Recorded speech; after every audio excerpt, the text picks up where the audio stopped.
بسم اللہ الرحمن الرحیم لن ينال اللہ لحومها ولا دماؤها ولكن يناله التقوى منكم كذلك سخرها لكم لتكبروا الله على ما هداكم وبشر المحسنین۔ اللہ تعالیٰ کو قربانیوں کے گوشت نہیں پہنچتے نہ ان کے خون، بلکہ اسے تو تمہارے دل کی پرہیزگاری پہنچتی ہے۔ اسی طرح اللہ تعالیٰ نے ان جانوروں کو تمہارا مطیع کر دیا ہے، یعنی تمہارا اطاعت گزار کر دیا ہے کہ تم اس کے رہنمائی کے شکریہ میں اس کی بڑائی بیان کرو اور نیک لوگوں کو خوشخبری سنا دیجیے۔ بسم اللہ الرحمن الرحیم۔ السلام علیکم ورحمۃ اللہ وبرکاتہ۔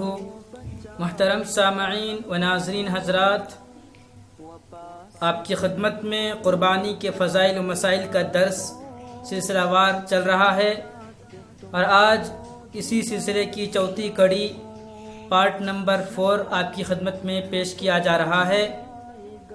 آج ہم سب سے پہلے آپ کو قربانی کی سنتیں بتائیں گے۔ دیکھیے، مسنون یہ ہے کہ مرد اپنے ہاتھ سے جانور کو ذبح کرے، یعنی مرد جس کی طرف سے قربانی دی جا رہی ہے اس کو چاہیے کہ وہ اپنے ہاتھ سے جانور کو ذبح کرے۔ اپنے ہاتھ سے ذبح کرنا اس کے لیے سنت ہے۔ ہاں، شرط یہ ہے کہ وہ خود اچھی طرح ذبح کر سکتا ہو، اس کو معلومات ہو ذبح کرنے کی۔ جو شرطیں بتائی گئی ہیں کہ جن شرطوں پر عمل کرنے کی وجہ سے اس کا ذبیحہ، اس کی قربانی درست ہو جاتی ہے، اگر وہ ان شرائط کو جانتا ہے تو پھر اپنے ہاتھ سے ذبح کرنا اس کے لیے مسنون ہے۔ نبی اکرم صلی اللہ علیہ وسلم نے اپنے ہاتھ سے ذبح کیا تھا۔ عورت کے لیے مسنون ہے کہ دوسرے کے ہاتھ سے ذبح کروائے۔ دوسرے شخص کے ذبح کرتے وقت اصل شخص کا دیکھتے رہنا مسنون ہے، یعنی اگر عورت کی طرف سے قربانی دی جا رہی ہے اور عورت اپنی طرف سے کسی اور کو ذبح کرنے کے لیے کہتی ہے تو اس عورت کو چاہیے کہ وہ دور سے جو ہے نا اپنے جانور کو، اپنے اس کے نام سے جو جانور ذبح کیا جا رہا ہے اس کو ذبح کرتے وقت وہ دیکھتی رہے اس کو۔ چنانچہ اللہ کے نبی صلی اللہ علیہ وسلم نے فاطمۃ الزہرا رضی اللہ تعالی عنہا سے فرمایا تھا، قومی الی اضحیتک فاشہدیها فإنہ بأول قطرة من دمها یغفر لک ما سلف من ذنوبک۔ حاکم نے صحیح سند سے اس کو روایت کیا ہے۔ لہذا اپنی جانب سے قربانی دیتے وقت کھڑے رہو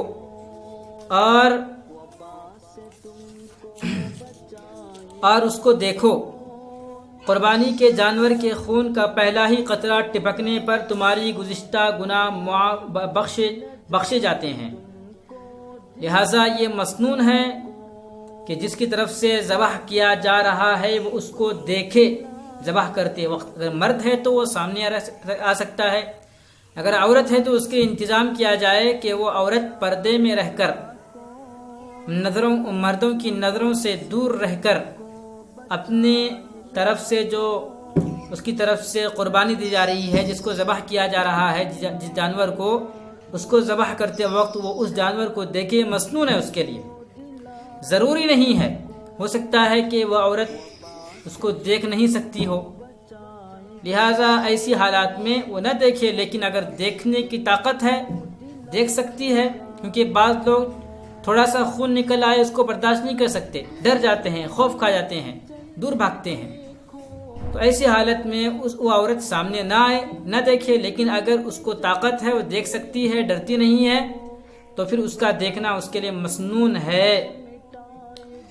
اور یہ بات یہاں بتائی گئی کہ جانور کو جب ذبح کرتے ہیں تو اس کا پہلا قطرہ زمین پر گرنے سے پہلے اللہ تعالیٰ اس کی مغفرت کر دیتے ہیں۔ اب اہل علم نے جہاں تک اس کے بارے میں بتایا ہے کہ اس سے مراد صغیرہ گناہ ہے، لیکن اللہ کی ذات سے ہم نا امید نہیں ہو سکتے۔ اللہ کی قدرت بہت بڑی ہے، اللہ کی طاقت بہت بڑی ہے، اللہ کی مغفرت بہت بڑی ہے، اللہ کی رحمت بہت بڑی ہے۔ اگر اللہ اپنی رحمت پر آ جائیں اور معاف کرنے پر آ جائیں تو اس کے بڑے اور چھوٹے سب گناہ معاف کر سکتے ہیں۔ تو لہٰذا آپ کی خدمت میں بات معلوم ہوئی کہ جس کی طرف سے قربانی دی جا رہی ہے مرد ہے تو اس کے لیے مسنون یہ ہے کہ وہ خود اپنے ہاتھ سے ذبح کرے اس وقت جب کہ وہ قربانی کرنے کو جانتا ہو، قربانی کرنے کے طریقے سے واقف ہو، ذبح کرنے کے طریقے سے واقف ہو۔ اگر عورت ہے تو کسی اور کو جو ہے اپنی طرف سے ذبح کرنے کے لیے تیار کر لے اور وہ دور سے کھڑی رہ کر دیکھ سکتی ہے، بلکہ دیکھنا اس کے لیے مسنون ہے۔ نبی اکرم صلی اللہ علیہ وسلم نے اس مقام کے قریب 2 مینڈے قربانی دیے تھے جہاں آپ نے نماز پڑھی تھی۔ ایک کی قربانی کے وقت آپ نے کہا بسم اللہ واللہ اکبر ھذا عنی وعمن لم یصح من امتی، یہ میری طرف سے ہے اور میری امت میں سے اس شخص کی طرف سے ہے جس نے قربانی نہیں دی، لم یصح من امتی۔ لہذا یہ اللہ کے نبی صلی اللہ علیہ وسلم نے اپنی طرف سے ان کے لیے خاص تھا، اللہ کے نبی صلی اللہ علیہ وسلم کی طرف سے خاص قربانی تھی۔ لیکن آج کے دور میں کوئی بھی شخص ایک بکرے کے اندر 2 لوگوں کی طرف سے نیت نہیں کر سکتا ہے کہ میں 2 لوگوں کی طرف سے قربانی دے رہا ہوں۔ ہاں ثواب میں شریک کر سکتا ہے، اور بعض ائمہ نے یہاں تک کہا ہے کہ اللہ کے نبی صلی اللہ علیہ وسلم نے اس جانور کو اپنی طرف سے قربانی کی، لیکن جو امت کی طرف سے کہا ہے اس سے مراد ثواب میں شریک کرنا ہے۔ اگر واقعی میں اللہ کے نبی صلی اللہ علیہ وسلم نے اپنی طرف سے اور امت کی طرف سے اس کو ذبح کیا ہے تو یہ اللہ کے نبی صلی اللہ علیہ وسلم کے ساتھ یہ عمل خاص ہے، سب کے ساتھ خاص نہیں ہے۔ تو اور دوسرے کی قربانی کے وقت کہا ھذا عن محمد وآل محمد،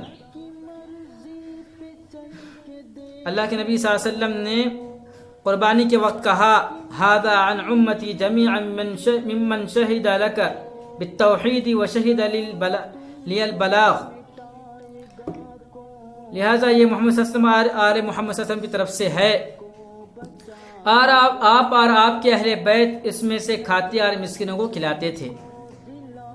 لہذا اس میں اختلاف ہے کہ امام ابو حنیفہ رحمۃ اللہ علیہ کے نزدیک نصاب کے مالک اور مقیم پر قربانی واجب ہے۔ امام ابو حنیفہ رحمۃ اللہ علیہ کا مسلک یہ ہے کہ اگر جس طرح زکوٰۃ میں نصاب ہوتا ہے اس طرح اگر نصاب کا مالک ہے تو پھر اس پر قربانی واجب ہے، اور وہ بھی مقیم پر قربانی واجب ہے۔ امام شافعی کے یہاں پر مقیم پر اگر وہ اس کے پاس جو ہے طاقت ہے، استطاعت ہے، وہ کر سکتا ہے، اس کے پاس مال ہے قربانی کرنے کا، قربانی کرنے کے لیے اس کے پاس پیسہ ہے، تو وہ مقیم ہو چاہے مسافر ہو وہ قربانی کرے گا۔ بس شرط یہ ہے کہ قربانی کے جانور کو خریدنے کے علاوہ اس کے پاس اتنا مال ہو کہ وہ قربانی کے دن اور بقیہ جو 3 ایام ہیں عید کے، ان ٹوٹل 4 ایام میں کھانے پینے کے لیے اس کے پاس انتظام رہے۔ اس سے زائد مال سے وہ قربانی کا جانور خرید سکتا ہے تو اس پر قربانی کرنا سنت مؤکدہ ہے۔ تو محترم سامعین ناظرین حضرات، آج کے لیے بس اتنا ہی، انشاءاللہ پھر کل آپ کی خدمت میں ان جانوروں کا بیان ہوگا جن کی قربانی کرنا جائز ہے اور انہی جانوروں میں قربانی کر سکتے ہیں، ان کے علاوہ دوسرے جانور کی قربانی درست نہیں ہے۔ اور کون سے جانور ہیں اس کا بیان انشاءاللہ کل آپ کی خدمت میں پیش کیا جائے گا۔ دعا کیجیے کہ اللہ تعالی ہم سب کو ان باتوں پر عمل کرنے کی توفیق عطا فرمائے۔ آمین۔ السلام علیکم ورحمۃ اللہ وبرکاتہ۔